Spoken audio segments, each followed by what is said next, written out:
గురుగారు తదుపరిగా కన్యా రాశి గురించి వివరించండి. కన్యా రాశి అంటే ఏంటనుకుంటున్నాం? అసలు మహాద్భుతం, అద్భుతం ఈ సంవత్సరం. అసలు ముందుగా తెలుగు ప్రేక్షకులందరికీ, మన ఛానల్ ప్రేక్షకులందరికీ కూడా శుభాకాంక్షలు చెప్దాం. స్పెషల్ గా కన్యారాశి వాళ్ళకి చెప్దాం. ఎందుకంటే కన్యారాశి బాగుందిరా మొగుడా అని చెప్తుంటే మాకేం బాగుందండి డబ్బులు రావట్లేదండి అంటారు. ఒకటే ప్రాబ్లం ఏంటంటే కన్యారాశి వాళ్ళకి భార్యాభర్తలు ఇద్దరు వితండ వాదాలు పెట్టుకుంటారు. ఆర్గ్యుమెంట్స్, డిబేట్లు మనం స్టూడియోల్లో పెట్టక్కర్లేదు. వీళ్ళల్లో రోజు స్టూడియోలు అనమాట, రోజు డిబేట్లు పెట్టుకుంటారు, పనికొచ్చేదానికి పనికిరాని దానికి. అండ్ వేరే వేరే గదుల్లో ఉంటారు, దెబ్బలాడుకొని.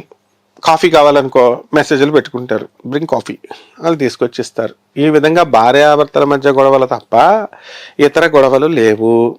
ఇకపోతే వృత్తి, వ్యాపార, ఉద్యోగ విషయాల్లో జతబత్యాలలో బ్రహ్మాండమైన పెరుగుదల ఉంది. భాగ్యంలో గురుడున్నాడు. ఇక జన్మంలో కేతు ఉన్నాడు. కోపం ఎక్కువ వచ్చినట్లయితే ఇంట్లో సామాను బద్దలు కొట్టేస్తారు వీళ్ళు. ఆ విధంగా కన్యారాశి వాళ్ళు బిహేవ్ చేస్తారు. కానీ బుద్ధిమంతులు వీళ్ళు, స్థిరమైన మైండ్. కానీ చంచలత్వం ఎక్కువ ఉంటుంది. స్థిరమైన మైండ్, చంచలత్వం ఎక్కువ ఉంటుంది ఏంటండి? రెండు కాంట్రాడిక్ట్ గా చెప్తున్నారంటారు. సర్టెన్ విషయాలలో, పనికొచ్చే విషయాల్లో స్టాండర్డ్గా ఉంటారు. అవతల వాళ్ళకి ఏమో చెప్పాల్సిన సీక్రెట్లు చెప్పాలి, రహస్యం దాచుకుంటారు. వాళ్ళకి పనికొచ్చేవి. పనికి మాలినవి ఉంటాయి కదా, అల్లు అర్జున్ అరెస్ట్, అల్లు అర్జున్ స్విట్జర్లాండ్ వెళ్ళాడు, ఇలాంటి పనికి మాలినవి మాత్రం బయటికి డిస్క్లోజ్ చేస్తారు. అంత తెలివైన వాళ్ళు అనమాట కన్యారాశి వాళ్ళు. కాబట్టి వీళ్ళకి ఈ దైవభక్తి అనేటటువంటి తర్వాత చూసుకుందాం. ముందు మనం విహారయాత్రలు వెళదామని చెప్పేసి శుభ్రంగా దేవాలయాలు, విహారయాత్రలు క్లబ్ చేసేసి గుళ్ళన్నీ తిరిగేస్తారనమాట. అదే భాగ్యంలో ఉన్నటువంటి గురుడి యొక్క లక్షణం. ఇక లగ్నకేతువు యొక్క లక్షణం అదే సముద్ర స్నానాలు, నదీ స్నానాలు చేస్తారు. ఇతరులకు మనం ఉపయోగపడాలి అనేటటువంటి మీటింగ్ తో చేస్తారు. మనం మీటింగ్లు ఫ్రెండ్స్ తో పెట్టుకుంటారు. రియల్ ఎస్టేట్ బిజినెస్ లో మనం పాల్గొనాలి, కొన్ని స్థలాలు కొనాలి. మన ఫ్రెండ్స్ కి 5 ప్లాట్లు అమ్మితే 1 ప్లాట్ ఫ్రీగా వస్తుందన్న విషయాన్ని దాచేసి నేను కొనుక్కున్నాను మీరు కొనుక్కోండి, ఇవన్నీ బిజినెస్ స్ట్రాటజిక్స్ అనమాట. ఇలాంటివన్నీ చేసి డబ్బులు కూడబెడతారు. పిల్లలు చదువు బ్రహ్మాండంగా చదువుకుంటారు. అయినప్పటికీ కూడా వీళ్ళకి తృప్తి ఉండదు. Top 10 universities, top 10 colleges, Massachusetts university, Stanford university, ఇట్లా వీళ్ళ కోరికలకు అంత ఉండదు అనమాట ఈ కన్యారాశి వాళ్ళకి.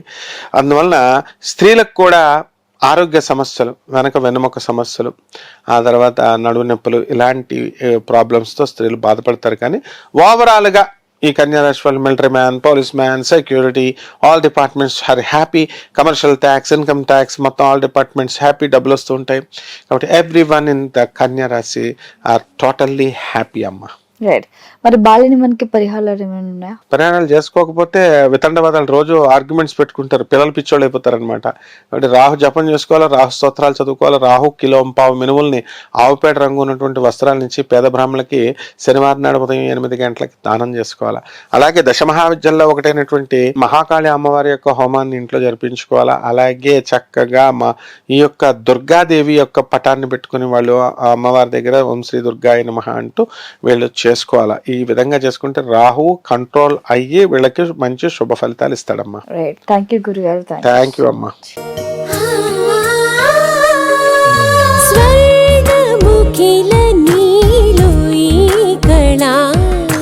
వజ్ర వైడూర్యాలంకరణం మణిహారం మహాద్భుతం సంతోషమే ప్రతిక్షణము ఇక శుభప్రదముగా నీవు రాగసిరుల వేడుక సంతోషం ప్రతిక్షణం. మానిపల్లి జ్యువెలర్స్.